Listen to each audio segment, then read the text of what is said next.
ಚರಣ್ ರಾಜ್ ಅವರ music direction ಬಗ್ಗೆ ಏನ್ ಹೇಳ್ತೀರಾ? ಚರಣ್ ರಾಜ್ ಸರ್ ಈ ಸಿನಿಮಾ ಒಪ್ಕೊಂಡಾಗ ಚರಣ್ ರಾಜ್ ಸರ್ ಅಂತ ಗೊತ್ತಾದಾಗ ಒಂದು ಡೆಫಿನೆಟ್ಲಿ ಡಿಫ್ರೆಂಟ್ ಸೌಂಡ್ ಇರುತ್ತೆ ಅಂತ ಗೊತ್ತಿತ್ತು. ಚರಣ್ ರಾಜ್ ಸರ್ ಜೊತೆ ಮೂವಿ ಸ್ಟಾರ್ಟ್ ಮಾಡಿದಾಗ ಇವ್ರು ಒಳ್ಳೆ ಮ್ಯೂಸಿಕ್ ಡೈರೆಕ್ಟರ್ ಅಂತ ಅನ್ಕೊಂತಾ ಇದ್ವಿ. ಬಟ್ ಮೂವಿ ಮುಗ್ದು ಹೊರಗಡೆ ಬರ್ಬೇಕಾದ್ರೆ ನಾನು ಅವ್ರ ಫ್ಯಾನ್ ಆಗಿ ಹೋಗಿದ್ದೆ, ಅಷ್ಟು ಚೆನ್ನಾಗಿ ಕೊಟ್ಟಿರೋ ಮ್ಯೂಸಿಕ್. ಹೌದು, ಟಾಂಗ್ ಸಾಂಗ್ ಒಂದು ತುಂಬಾ ವೈರಲ್ ಆಗಿದೆ, ಆಲ್ಮೋಸ್ಟ್ 2.5 ಮಿಲಿಯನ್ಸ್ ಎಲ್ಲ ಹೋಗಿದೆ. ಸೊ ಯಾರಿಗೆ ಟಾಂಗ್ ಕೊಡ್ತಾ ಇದ್ರಿ ಸಾಂಗ್ ಮೂಲಕ, ಅಥವಾ ಯಾರಿಂದ ಏನ್ ಟಾಂಗ್ ಕೊಡ್ತಾ ಇದ್ದೀರಾ? ಸಾಂಗ್ ಅಲ್ಲೇ ಇದೆಯಲ್ಲ ಕುಡ್ತಿಯಲ್ಲೇ ಅಂತ, ನಾನೇ ಟಾಂಗ್ ಕೊಡ್ತಿದ್ದೆ. ಹೆಣ್ಮಕ್ಳೆ ಜಾಸ್ತಿ ಟಾಂಗ್ ಕೊಡೋದಲ್ಲ, ಓಕೆ ಸಾಂಗ್ ಅಲ್ಲಿ ಇದೆಯಲ್ಲ, ನಂಗೆ ಟಾಂಗ್ ಕೊಡ್ತೀಯಲ್ಲ ಎಲ್ಲ ರಾಂಗ್ ಆಗೋಯ್ತಲ್ಲ ಅಂತ. ಆ ಕೊನೆಯಲ್ಲಿ ಒಂದು ಗಿಫ್ಟ್ ಬರುತ್ತೆ ಅಲ್ಲ, ವಿನ್ ಹರ್ ಅಂಡ್ ಗಿಫ್ಟ್ ಹರ್ ಅಂತ. ಸೊ ಏನಾದ್ರು ಮೀನಿಂಗ್ ಏನದು? ಸಿನಿಮಾನೇ ನೋಡೋದ್ ಬೇಡ ನೀವು, ಸಿನಿಮಾ ನೋಡಿ. ವಿನ್ನರ್ ಅಂಡ್ ಗಿಫ್ಟರ್ ಅಂತಂದ್ರೆ ನೋಡಕ್ ಬಂದಿರೋರು ಮನ್ಸನ್ನ ಕದ್ದು ಇವ್ರಿಗೆ ಗಿಫ್ಟ್ ಮಾಡ್ತಾ ಇದೀನಿ ಅಂತ. ಇದು ಈಗ ನೀವ್ ಹೇಳ್ತಾ ಇರೋದಾ? ಇದು ಇಲ್ಲ, 2.5 ಮಿಲಿಯನ್ ಅಷ್ಟು ಮನ್ಸನ್ನ ಕದ್ದು ಇವಾಗ ಆಲ್ರೆಡಿ ಅಷ್ಟು ಕದ್ದಿದ್ದೀನಿ. ಇನ್ನ ನಾಳೆ ಯಾರ್ಯಾರು ಬರ್ತಾರೆ ಎಲ್ಲಾರ್ದು ಎಷ್ಟು ವ್ಯೂಸ್ ಆಗುತ್ತೆ ಅಷ್ಟು ಮನ್ಸ್ ಕದ್ದು ಇಲ್ಲಿ ಕೊಡ್ತಾ ಇದೀನಿ ಅಂತ. ಹುಷಾರಾಗಿ ಇಟ್ಕೊಳ್ಳಿ ಆಯ್ತಾ, ಅಷ್ಟು ಮನ್ಸುಗಳನ್ನ. ಓಕೆ, ಯಾರು ನಿಮ್ ಇಬ್ರಲ್ಲಿ ಹಂಗಿದೆ? ಇನ್ನೊಂದ್ ಸಾಂಗ್ ಅಲ್ಲಿ ಆಟಮ್ ಬಾಂಬ್ ಅಲ್ಲಿ ಯಾರು ಇಬ್ರಲ್ಲಿ ಆಟಮ್ ಬಾಂಬ್? ಯಾರು ಆಟಮ್ ಬಾಂಬ್ ತರ ಕಾಣ್ತಾರೆ?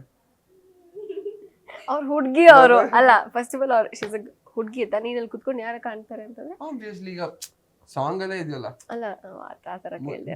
ಡಮ್ಮನ್ನ ಆಟಮ್ ಬಾಂಬ್ ಯಾರು? ಹೆಣ್ಮಕ್ಳು ತಾನೆ. ಓಕೆ, ಈಗ ನೀವು ಅವರು ಅಂತ ಹೇಳ್ತೀರಾ? ಓಕೆ, ನೀವು ಅಂತಾನೆ ಒಪ್ಕೋತೀರಾ? ನಾನು ಅಂತ ಹೌದು, ಹಾಗೆ ಇದ್ದೀರಾ.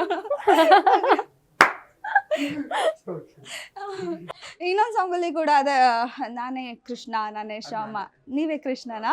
ಸೊ ಹಾಗಿದ್ರೆ ಕೃಷ್ಣ ನಾಟ ಎಲ್ಲ ಇದೆಯಾ ಮೂವಿಯಲ್ಲಿ? ಡೆಫಿನೆಟ್ಲಿ ತುಂಬಾ ಇದೆ. ಹೀರೋ ಕ್ಯಾರೆಕ್ಟರ್ ಕೃಷ್ಣ ಅಂತಾನೆ ಮೂವಿಯಲ್ಲಿ. ಸದ್ಯ ಇದಾದ್ರೂ ಒಂದು ರಿವೀಲ್ ಮಾಡಿದ್ರಿ ಅನ್ಕೋದು. ಅಲ್ಲೇ ಹೇಳಿದೀನಿ ಸಾಂಗ್ ಅಲ್ಲಿ ನಾನೇ ಕೃಷ್ಣ ನಾನೇ ಶ್ಯಾಮ್ ಅಂತ.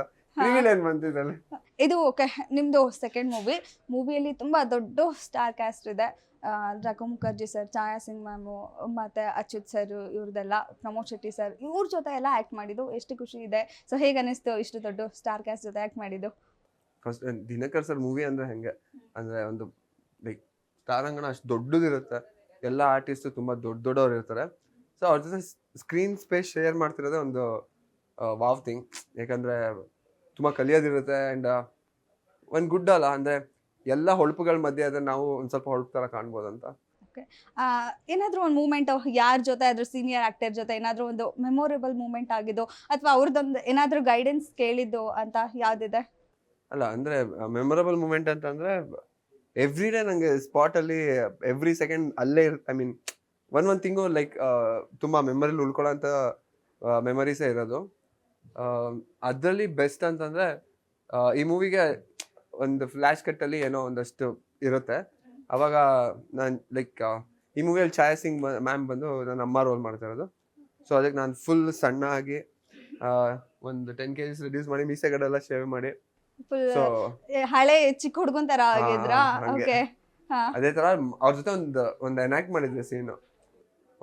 ಅವ್ರ ಜೊತೆ like the next level real life bonding ತರ ಆಯ್ತು ಆ ಶಾರ್ಟ್ಸ್ ಮಾಡ್ಬೇಕಾದ್ರೆ. ಸೊ ಅದು ಮೆಮೊರೇಬಲ್. ನಿಮಗೆ ಹೇಗೆ ಅನ್ನಿಸ್ತು? ನನ್ಗೆ ಆಕ್ಚುಲಿ ಅವ್ರು ಯಾರ ಜೊತೆನೂ ಬರೀ ನನ್ನ ಕಟ್ಟನೆ ನನ್ most of the my scenes ಎಲ್ಲ ಇರೋದು ಇವ್ರೊಟ್ಟಿಗೆನೆ. ಸೊ ಅವ್ರ ಜೊತೆ ನಾನು ಸ್ಕ್ರೀನ್ ಸ್ಪೇಸ್ ಶೇರ್ ಮಾಡಿಲ್ಲ ಜಾಸ್ತಿ. ಸರ್ ಜೊತೆ ಕಾಟ ಅಂದ್ರೆ ಕಾಟ. ಯಾಕೆ ಇಷ್ಟೊಂದು ಬೇಜಾರಲ್ಲಿ ಹೇಳ್ತಾ ಇದೀರಾ? ಅಷ್ಟೊಂದು ಕಾಟ ನಿಮಗೆ ಕೊಡ್ತಾ ಇದ್ರಲ್ಲ ಇವಾಗ ಆ ತರನೇ. ಸದ್ಯಕ್ಕೆ ನಂಗಿನೂ ಏನು ಹಂಗ್ ಫೀಲ್ ಆಗಿಲ್ಲ. ತುಂಬಾ ಒಳ್ಳೆ ಹುಡ್ಗ ಅಂತ ಅನ್ನಿಸ್ತಾ ಇದ್ದಾರೆ. ಎಷ್ಟು ಅಪಾದನೆ ಮಾಡ್ತೀರಾ ಪಾಪ. ಅಯ್ಯೋ ಓಕೆ, ಹೇಳಿ ಏನ್ ಒಂದು ಕಾಟ ಕೊಟ್ರು ಅಂತ ಹೇಳಿ. ಅವಾಗ ಈಗ ನಾನು ಆ ಕಡೆ ನೋಡೋದೇ ಇಲ್ಲ, ನೀವ್ ಹೇಳಿ. ನನ್ನ ಕೂದ್ಲು ಮೇಲೆ ಆಣೆ ಅಂತ ಇಟ್ಕೊಂಡು ಸ್ಪಾಟ್ ಅಲ್ಲಿ ನಾನು ಸಿನಿಮಾ ಕೆಲಸ ಸ್ಪಾಟ್ ಅಲ್ಲಿ ಅಲ್ಲ ಅಡ್ವೈಸ್ ಅಂತ ಹೇಳ್ಬೇಕು. ಅವಾಗ ಹೇಳ್ತೀನಿ ಆಕ್ಟಿಂಗ್ ಮಾಡುವಾಗ ಏನ್ ಕಾಟ ಕೊಟ್ಟಿಲ್ಲ. ಆಕ್ಟಿಂಗ್ ಮಾಡುವಾಗ ಏನ್ ಕಾಟ ಕೊಟ್ಟಿಲ್ಲ. ಅವ್ರು ಎಷ್ಟು ದೊಡ್ಡ ಆಣೆ ಹಾಕಿದ್ದಾರೆ ಗೊತ್ತಾ? ತುಂಬಾ ಸೀರಿಯಸ್ ಮ್ಯಾಟರ್ ಅದು. ಅಲ್ಲ ಅದೇ ಹೇಳಿದ್ದು, ಸ್ಪಾಟ್ ಅಲ್ಲಿ ಕಾಟ ಕೊಟ್ಟಿಲ್ಲ. ಮತ್ತೆ ಏನ್ ಕಾಟ ಕೊಟ್ಟಿದ್ದಾರೆ ಹೇಳಿ ಹಾಗಿದ್ರೆ? ತುಂಬಾ ಕಾಲ್ ಎಳಿತಾರೆ. ಏನ್ ವಿಷಯಕ್ಕೆ? ಎಲ್ಲ ವಿಷಯಕ್ಕೂ ನೀವೊಂದು 5 ನಿಮಿಷ ಎಕ್ಸ್ಟ್ರಾ ಇದೆ ಗೊತ್ತಾಗುತ್ತೆ. ಎಲ್ಲ ವಿಷಯಕ್ಕೂ ಕಾಲ್ ಎಳಿತಾರೆ. ಹೈಟ್ ಆಗಿ ಜಂಪ್ ಮಾಡ್ತಾ ಇದ್ರು ಅದಕ್ಕೆ. ಅಲ್ಲ ಪಾಪ ಅವ್ರು ತುಂಬಾ ಹೈಟ್ ಅಲ್ಲಿ ಇದ್ದಾರೆ. ಕಾಲ್ ಎಳಿತಾ ಇರ್ತಾರೆ ತುಂಬಾ. ಅವಾಗ ಕಿತ್ತಾಡ್ತಾ ಇರ್ತೀವಿ ಅದಕ್ಕೆ ಮಾತ್ರ ಫುಲ್ ಬರೀ ಏನಿಲ್ಲ, ನಾವಿಬ್ರು ಅದಕ್ಕೆ ಫೇಮಸ್, ಯಾವಾಗ್ಲೂ ಕಿತ್ತಾಡ್ತಿರ್ತಾರೆ ಇಬ್ರು. ಓಕೆ, ಬೈಸ್ಕೊಂಡಿದ್ದೀರಾ ಹಾಗಿದ್ರೆ ಏನಾದ್ರು ಈ ತರ ಚೇಷ್ಟೆ ಮಾಡ್ಕೊಂಡು? ಇಲ್ಲ, ಬೈಸ್ಕೊಂಡಿಲ್ಲ ಯಾರು. ಸ್ಪಾಟ್ ಅಲ್ಲಿ ಸಿನಿಮಾ ವಿಷಯ ಬಿಟ್ಟು ಬೇರೆ ಏನೋ ಮಾತಾಡಲ್ಲ ನಾನು, ಎಸ್ಪೆಷಲಿ ಕೇಳಿ ಅವ್ರನ್ನ. ಫಸ್ಟ್ ಬೆಂಚ್ ಇರ್ತಾರ. ಆಮೇಲೆ ಅಲ್ಲಿ ಏನೇ ಇನ್ವಾಲ್ವ್ ಇದ್ದು ಬರೀ ಮಾನಿಟರ್ ಮುಂದೆ ಇರ್ತೀನಿ, ಬಿಕಾಸ್ ಎವ್ರಿ ಸೆಕೆಂಡ್ ಪ್ರೊಡ್ಯೂಸರ್ದು ಲೈಕ್ ಮೀಟರ್ ಓಡ್ತಾ ಇರುತ್ತೆ. ಸೊ ಅಲ್ಲಿ ಟೈಮ್ ತಮಾಷೆ ಎಲ್ಲ ಮಾಡ್ಕೊಂಡು ಯೂಶಲಿ ಐ ಡೋಂಟ್. ಓಕೆ, ಅದು ತುಂಬಾ ಈವನ್ ಸೆಟ್ಟಿಗೂ ಕೂಡ ರಾಯಲ್ಸ್ ಎಲ್ಲ ತುಂಬಾ ಕಾಸ್ಟ್ಲಿ ಕಾರ್ ಎಲ್ಲ ಅಮೌಂಟ್ ಕೊಟ್ಟು ತರಿಸಿದ್ದಾರೆ ಅಂತ ಎಲ್ಲ ಹೇಳಿದ್ರು. ಈ ಮೂವಿ ಬೇಸಿಕ್ಲಿ ತುಂಬಾನೇ ಖರ್ಚು ಮಾಡಿದ್ದಾರೆ. ಅಂಡ್ ನಂದು 2ನೇ ಸಿನಿಮಾನೇ ಆಗಿರ್ಬೋದು, ಬಟ್ ಒಂದು 15 CR ಪ್ಲಸ್ ಖರ್ಚಾಗಿದೆ ಸಿನಿಮಾಗೆ. So it's my responsibility spot ಅಲ್ಲಿ ಎವ್ರಿ ಸೆಕೆಂಡ್ ಸಿನಿಮಾಗೆ ಇನ್ವಾಲ್ವ್ ಆಗಿ ಅದು ಪ್ರಾಡಕ್ಟ್ ಚೆನ್ನಾಗಿ ಬರೋದಕ್ಕೆ ಏನು ಕೆಲಸ ಮಾಡಬೇಕು, ನನ್ನ ಮೈಂಡ್ ಅಂತೂ ಎವ್ರಿ ಸೆಕೆಂಡ್ ಅದೇ ಥರ ಇರ್ತಾ ಇತ್ತು. ಸೊ ಅಲ್ಲಿ ಯಾರಿಗೂ ಕಾಲು ಹಿಡಿಯೋದ್ರಲ್ಲಿ ಒಂದು ಕೆಲಸ ಮಾಡ್ತಾ ಇದೀವಿ ಅಷ್ಟೇ. ಆಮೇಲೆ ಪ್ಯಾಕಪ್ ಆದ್ಮೇಲೆ ಇರುತ್ತೆ. ಒಂಥರ ಮಿಕ್ಸ್ಡ್ ಅಲ್ವಾ ಟ್ಯಾಲೆಂಟ್ ಇದು. ಆನ್ ಸ್ಕ್ರೀನ್ ಅಲ್ಲಿ ಒಂಥರ ಜಸ್ಟ್ ಕಟ್ ಅಂದಿದ ತಕ್ಷಣ ಆಫ್ ಸ್ಕ್ರೀನ್ ಅಲ್ಲಿ ಒಂಥರ ಅಂತ. ಇವಾಗ ನಾನು ಕಾಲೇಜ್ ಎಲ್ಲ ಮುಗಿದ್ಮೇಲೆ ಪೇರೆಂಟ್ಸ್ನ ಹೋಗಿ ಒಂದು 2 crores ಕೊಡಿ, ಒಂದು ಬಿಸ್ನೆಸ್ ಸ್ಟಾರ್ಟ್ ಮಾಡ್ಬೇಕು ಅಂತ ಕೇಳಿದ್ರೆ ಅವ್ರು ಎಷ್ಟು ಕ್ವೆಶನ್ಸ್ ಕೇಳ್ತಾರೆ, ಏನೇನೆಲ್ಲ ಹೇಳ್ತಾರೆ, ಕೊಡ್ತಾರೆ ಇಲ್ಲ ಅಂದ್ರೆ ಇಲ್ಲ. ಬಟ್ ಒಬ್ಬ ಪ್ರೊಡ್ಯೂಸರ್ ನಮ್ಮನ್ನು ನಂಬಿ ಇಷ್ಟು ಕ್ರೋರ್ಸ್ ನಮ್ಮೇಲೆ ಇನ್ವೆಸ್ಟ್ ಮಾಡಿದಾಗ ಅದು ಆಟೋಮೆಟಿಕಲಿ ರೆಸ್ಪಾನ್ಸಿಬಲ್ ಆಗಬೇಕಾಗುತ್ತೆ ಪ್ರತಿಯೊಬ್ಬರು, ಯಾಕಂದರೆ ಅದು ದುಡ್ಡೇ ಅಲ್ಲ. ಸೊ ಪೇರೆಂಟ್ಸ್ಗಿಂತನೂ ಗ್ರೇಟ್ ಅಲ್ಲ, ಅಂದರೆ ಇನ್ನೊಬ್ರನ್ನ ನಂಬಿ ಅಷ್ಟು ದುಡ್ಡು ಹಾಕಿದಾಗ ನಾವು ಎಷ್ಟು ರೆಸ್ಪಾನ್ಸಿಬಿಲಿಟಿನ ಕೆಲಸ ಮಾಡಬೇಕು, ಅದು ಎವ್ರಿ ಸೆಕೆಂಡ್ ಇರುತ್ತೆ. ದಿನಕರ್ ಸರ್ ಸೆಟಲ್ ಹೇಗಿರ್ತಾರೆ ಅಂದ್ರೆ ತುಂಬಾ ಸ್ಟ್ರಿಕ್ಟಾ ಅಥವಾ ನಾರ್ಮಲ್ ಜಾಲಿ ತರನ? ಹಾ, ಕೆಲಸ ಅಂತ ಬಂದ ಕೆಲಸ, ಅದಾದ್ಮೇಲೆ ತಮಾಷೆ ಏನಾದ್ರು? ದಿನಕರ್ ಸರ್ ಸೂಪರ್ ಅಪ್ಪ. ಕೆಲಸ ಅಂತಂದ್ರೆ ಫುಲ್ ಆನ್ ಅವ್ರು ಏನ್ ಅನ್ಕೊಂಡಿರ್ತಾರೆ ಅದ್ ಮಾಡ್ತಿರ್ತಾರೆ. ಅದ್ ಬರೋರ್ಗು ಬಿಡೋದಿಲ್ಲ. ಚಿಲ್ ಅಂಡ್ ಫನ್, ಅದ್ ಬಿಟ್ರೆ ಅವರು ಮಿಕ್ಸ್ಚರ್ ಆಫ್ ಬೋತ್. ಅವರು ಕೂಡ ಹೇಳಿದ್ದಾರೆ, ನಂಗೆ ಏನ್ ಬೇಕು ಅದನ್ನ ಅಷ್ಟು ಚೆನ್ನಾಗಿ ಇಬ್ರು ಕೊಟ್ರಪ್ಪ, ನನಗಂತೂ ತುಂಬಾ ಖುಷಿ ಆಯ್ತು, ನನ್ನ ವಿಷನ್ ಹೇಗಿದೆ ಹಾಗೆ ಇಬ್ರು ಆಕ್ಟ್ ಮಾಡಿದ್ರು ಅಂತ. ಇಬ್ರು ಬಗ್ಗೆನೂ ತುಂಬಾ ಹೊಗಳಿದ್ದಾರೆ ಮಾತ್ರ ಎಲ್ಲ ಕಡೆ. ನಿಮ್ಗೂ ಗೊತ್ತೇ ಅಲ್ಲ, ನಮ್ಗೆ ಅಂದ್ರೆ ಅದೇ ಸಿಂಗಲ್ ಇಂಟರ್ವ್ಯೂಸ್ ಎಲ್ಲ ಎಲ್ಲ ಕಡೆ ಹೇಳಿದ್ದಾರೆ. Dinakar sir is very sweet. ಚೆನ್ನಾಗಿ ಮಾಡಿದ್ರೆ ಅಲ್ಲ ಸ್ಪಾಟ್ ಅಲ್ಲಿ ಚೆನ್ನಾಗಿ ಬಂತು ಅಂತ ಹೇಳ್ತಾರೆ. ಅವ್ರಿಗೆ ಖುಷಿ ಆಗ್ಬಿಟ್ರೆ ತುಂಬಾ ಖುಷಿ ಆಗ್ಬಿಡತ್ತೆ ನಮ್ಗೆ. ಓಕೆ, ಅವ್ರಿಗೆ ಖುಷಿ. ನಾನ್ ಪರ್ಸನಲಿ ಏನ್ ಬಿಲೀವ್ ಮಾಡ್ತೀನಿ ಅಂತಂದ್ರೆ director is the first audience. ಯಾಕಂದ್ರೆ ಅವರೇ ಫಸ್ಟ್ ಆಡಿಯನ್ಸ್. ನಾವು ಏನ್ ಮಾಡ್ತಾರೆ ನೋಡೋದು ಮಾನಿಟರ್ ಅವರೇ. ಸೊ ನಾನು ಪ್ರತಿ ಶಾರ್ಟ್ ಆದ ತಕ್ಷಣ ನಾ ಮಾನಿಟರ್ ಇಂದ ನೋಡ್ತಾ ಇದ್ದೆ. ಇಫ್ ಡಿರೆಕ್ಟರ್ ಫೇಸ್ ಅಲ್ಲಿ ಸ್ಮೈಲ್ ಇದ್ರೆ ಇಟ್ಸ್ ಓಕೆ, ಚೆನ್ನಾಗಿದೆ ಅಂತ. ಬಿಕಾಸ್ ಅವರೇ ನಮ್ಮ ಆಡಿಯನ್ಸ್ ಆಗಿರೋದ್ರಿಂದ. ಸೊ ಫಸ್ಟ್ ಅವ್ರನ್ನ ಖುಷಿ ಪಡಿಸ್ಬೇಕು, ಅವ್ರು ಅನ್ಕೊಂಡಂಗೆ ಬರಬೇಕು, ದೆನ್ ಥಿಯೇಟರ್ ಜನ ಇಷ್ಟಪಡ್ತಾರೆ. ಆಲ್ಮೋಸ್ಟ್ ಎಲ್ಲ ಒಂದೇ ಟೆಕ್ಕಲ್ಲಿ ಅವ್ರಿಗೆ ಫುಲ್ ಖುಷಿ ಪಡಿಸ್ಬಿಟ್ಟಿದ್ರ? ಅಷ್ಟೊಂದು ಸ್ಮೈಲ್ ಮಾಡಿದ್ರಿ. ಯಾರು ಜಾಸ್ತಿ ಟೇಕ್ಸ್ ತಗೊಳ್ತಿದ್ದು ಯಾರಾಗಿದ್ರೆ?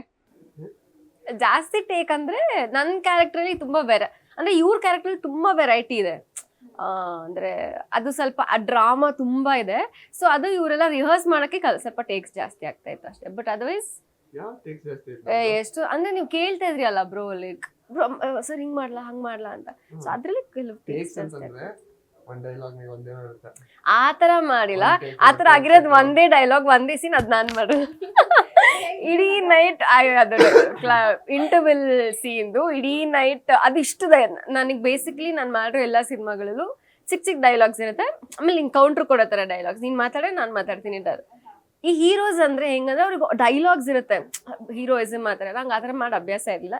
ಈ ಸಿನಿಮಾದಲ್ಲಿ ಒಂದು ಇಂಟರ್ವ್ಯೂಲ್ ಅಲ್ಲಿ ಸ್ವಲ್ಪ ಒಂದೆರಡು ಪೇಜ್ ಅಷ್ಟು ಡೈಲಾಗ್. 2 ಪೇಜ್? ಓಕೆ, ಏನು ಹೇಳ್ತಿಲ್ಲ ಪಾಪ ಅವರು, ಜಸ್ಟ್ ಇಷ್ಟು ಡೈಲಾಗ್ ಇತ್ತು ಹೇಳಕ್ ಕಷ್ಟಪಟ್ಟು. ಅದು ಫಸ್ಟ್ ಟೈಮ್ ಬೇರೆ ಅಲ್ಲ, ಮತ್ತೆ ಸ್ವಲ್ಪ ಸೈಕಲ್ ಹೊಡೆದೆ. ಸರಿ, ತುಂಬಾ ಚೆನ್ನಾಗಿ ಮಾಡಿದ್ದಾರೆ. ಚೆನ್ನಾಗಿ ಔಟ್ಪುಟ್ ಎಲ್ಲ ತುಂಬಾ ಚೆನ್ನಾಗಿದೆ. ಬಟ್ ಸೈಕಲ್ ಹೊಡೆದೆ ಪಾಪ. ಅವ್ರು ತುಂಬಾ ಹೆಲ್ಪ್ ಮಾಡಿದ್ರು. ಹಿಂಗೆ ಹೇಳಿ ಟೆನ್ಷನ್ ನಿಮಗೆ ಹೇಳ್ತಾ ಇರಲ್ಲ. ಇಲ್ಲ, ತುಂಬಾ ಚೆನ್ನಾಗಿ ಮಾಡಿದ್ದಾರೆ ಸಿನಿಮಾದಲ್ಲಿ. ಅಂಡ್ ಇಷ್ಟು ದಿನ ಒಂದಂತೂ ಗ್ಯಾರಂಟಿ, ಇಷ್ಟು ದಿನ ನೋಡ್ರ ಸಂಜನಾಗಿಂತ ಬೇರೆ ಸಂಜನಾ ಈ ಸಿನಿಮಾ ನೋಡ್ತೀವಿ. ಎಲ್ಲ ಕ್ರೆಡಿಟ್ಸ್ ದಿನಕರ್ ಸರ್ಗೆ. ತುಂಬಾ ಚೆನ್ನಾಗಿ ಕೆಲಸ ತಗೊಂಡಿದ್ದಾರೆ ನಿಮ್ ಕೈಯಿಂದ. ಜೈನಾ ಫಿಲ್ಮ್ಸ್ ಅಂದ್ರೆ ಒಂದು ಬಿಗ್ ಬ್ಯಾನರು. ಸೊ ಅದೇ ರೀತಿ ರಾಯಲ್ ಸಿನಿಮಾ ಕೂಡ ಒಂದು ಬಿಗ್ ಆಗಿ ರಾಯಲ್ ಆಗೇ ಬಂದಿದೆ. 100% ರಾಯಲ್ ಯಾವ ಸಿನಿಮಾಗೂ ಕಡಿಮೆ ಇಲ್ಲಿರೋ ಹತ್ರ ಖರ್ಚು ಮಾಡಿದ್ದಾರೆ ಜೈನಾ ಸರ್. ಆಮೇಲೆ ಮೂವಿಗೆ ಇದು ಬೇಕು ಅಂತ ಹೇಳಿದ್ದು ಇವತ್ತವರೆಗೂ ಇಲ್ಲ ಅಂತ ಯಾವುದು ಹೇಳಿಲ್ಲ. ಎನಿ ಎಕ್ವಿಪ್ಮೆಂಟ್ ಆಗಿರ್ಬೋದು, ಯಾವುದೇ ಲೈಕ್ ಎನಿಥಿಂಗ್, ಈ ಮೂವಿಗೆ ಇದು ಬೇಕು ಅಂದಿದ್ದು ಬೇಡ ಅಂತ ಯಾವತ್ತೂ ಹೇಳಿಲ್ಲ. ಸೊ ಅಷ್ಟು ರಾಯಲ್ ಆಗಿದೆ ಸಿನಿಮಾ. ಸಾಂಗ್ಸ್ ನೋಡಿದಿರಲ್ಲ ನೀವು. ಸೊ ಎಷ್ಟು ಕ್ವಾಲಿಟಿ ವೈಸ್ ಎಷ್ಟು ರಿಚ್ ಆಗಿ ಖರ್ಚು ಮಾಡಿದಾರ ಇಡೀ ಸಿನಿಮಾ ಹಂಗೆ ಇದೆ. ಒಂದು ಫುಲ್ ಅದೇ ನೀವೇ ಹೇಳ್ದಂಗೆ ರಾಯಲ್ ಮೀಲ್ ಸಿಗುತ್ತೆ ಅನ್ನೋ ರೀತಿಯಲ್ಲಿ. 100% ರಾಯಲ್. ಬಂದ್ರೆ ನಿಮ್ಗೆ ಒಂದು ಫುಲ್ ಮೀಲ್ಸ್ ಥಾಲಿ ತರ.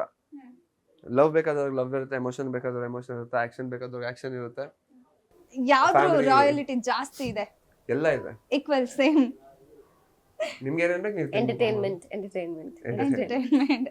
ಓಕೆ, ಇದು ಮೂವಿಗೆ ಮೀನಾ ತಗೋದೀಪ್ ಅವರು ಮೇಡಮ್ ಅವರು ಕ್ಲಾಪ್ ಮಾಡಿದ್ದು, ಸೊ ಅದ್ರ ಬಗ್ಗೆ ಏನ್ ಹೇಳ್ತೀರಾ? ಎಷ್ಟು ಖುಷಿ ಇದೆ? ತುಂಬಾ ಖುಷಿ ಇದೆ. ಬೇಸಿಕಲಿ ನಾನು ಮೈಸೂರವನು. ಸೊ ನನ್ನ ತಂಗಿ ಮನೆ ಹಿಂದೆ ರೋಡಲ್ಲೇ ದರ್ಶನ್ ಸರ್ ಮನೆ ಇದ್ದಿದ್ದು. ಸೊ ಚಿಕ್ಕ ವಯಸ್ಸಿಂದೆಲ್ಲ ನೋಡ್ಕೊಂಡು ಬೆಳೆದಿರೋದು. ಸೊ ಅವ್ರು ಬಂದು ಬ್ಲೆಸ್ ಮಾಡಿರೋದು ತುಂಬಾ ಖುಷಿ ಇದೆ. ಯಾಕಂದ್ರೆ ಒಂದು ಸ್ಟಾರ್ ಡೈರೆಕ್ಟರ್, ಒಂದು ಸ್ಟಾರ್ ಚಾನೆಲ್ ಸ್ಟಾರ್ ಅವ್ರ ಅಮ್ಮ. ಸೊ ಅವ್ರ ಆಶೀರ್ವಾದದಲ್ಲಿ ಒಂದು ಅರ್ಧ ನಮಗೆ ಬಂದು ಸಾಕು. ಇನ್ನು ಅದೇ ಟೈಟಲ್ ಲಾಂಚಿಗೂ ಕೂಡ ಅಶ್ವಿನಿ ಮೇಡಮ್ ಬಂದಿದ್ರು, ಸೊ ಆಗ ಏನ್ ಹೇಳಿದ್ರು ನಿಮಗೆ? ಏನಾದ್ರು ಟಿಪ್ಸ್ ಆ ಥರ ಏನಾದ್ರು ಹೇಳಿದ್ರಾ? ಟಿಪ್ಸ್ಗಿಂತ ಪ್ರೀತಿ, ತುಂಬಾ ಪ್ರೀತಿಯಿಂದ ತುಂಬಾ ವಿಶ್ ಪ್ರೀತಿಯಿಂದ, ಮಾಡಿದ್ರು. Vijay Kirgundur sir and Ashwini ma'am ಇಬ್ರು ಇದ್ ಮಾಡಿದ್ರು. ಸೊ ತುಂಬಾ ಒಳ್ಳೆ ಮನ್ಸಿಂದ ಹಾರೈಸಿದ್ರು. ಅಂಡ್ ಇಬ್ರು ತುಂಬಾ ಪ್ರೀತಿಯಿಂದ ನಮ್ಮ ಟೈಟಲ್ ಲಾಂಚ್ ಮಾಡಿದ್ದಾರೆ. ಸೊ ವಿಜಯ್ ಕಿರ್ಗುಂದ್ ಸರ್ ತರ ಗೋಲ್ಡನ್ ಹಾರ್ಟ್ ಅಂಡ್ ನಮ್ಮ ಅಶ್ವಿನಿ ಮ್ಯಾಮ್ ತರ ಗೋಲ್ಡನ್ ಹ್ಯಾಂಡ್ ಇಂದ ನಮ್ದು ಟೈಟಲ್ ಲಾಂಚ್ ಆಗಿದೆ. ಸೊ ಡೆಫಿನೆಟ್ಲಿ ನಮ್ಮ ರಾಯಲ್ ಆಗಿ ರೀಚ್ ಆಗಬೇಕು ಜನಕ್ಕೆ. ಗ್ಯಾರಂಟಿ ನ್ಯೂಸ್, ಸುದ್ದಿ ಖಚಿತ, ನ್ಯಾಯ ನಿಶ್ಚಿತ.